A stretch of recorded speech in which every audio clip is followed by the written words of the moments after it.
अस्सलामुअलैकुम वरहमतुल्लाहि वबरकात। आकाए दो जहां सल्लल्लाहु अलैहि वसल्लम रातों को उठकर अल्लाह ताला की इस तरह इबादत करते थे कि आपके पाँव मुबारक पर वरम आ जाता था, मगर आप अल्लाह की इबादत व बंदगी की मुशक्क़त को बर्दाश्त किया करते थे।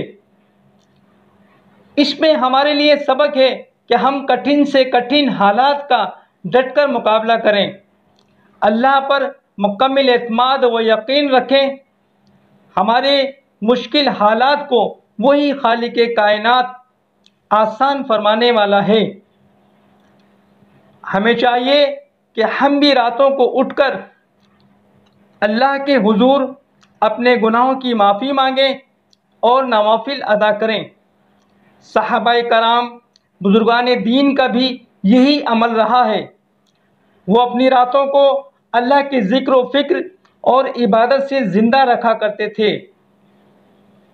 अल्लाह ताला हमें भी रातों को उठकर अपने रब की इबादत व बंदगी की तौफ़ीक़ अता फ़रमाए। आमीन सुम्मा आमीन।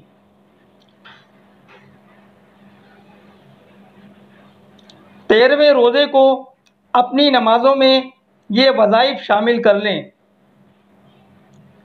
बाद नमाज फ़ज्र सूरह जुमा आयत नंबर 4 33 मरतबा पढ़ें।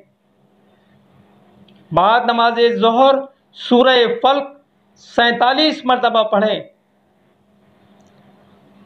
बाद नमाज असर सूरह नास 47 मरतबा पढ़ लें।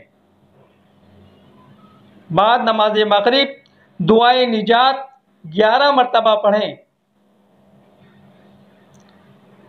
दुआए निजात ये है, रब्बना आतीना फिद दुनिया हसनतम व फिल आखिरति हसनतम व किना अज़ाबन नार।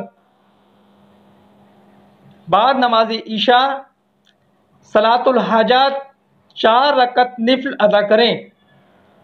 अज़ां बाद 3 मरतबा सूरह मुज़म्मिल पढ़ें और अल्लाह के हुजूर दुआ करें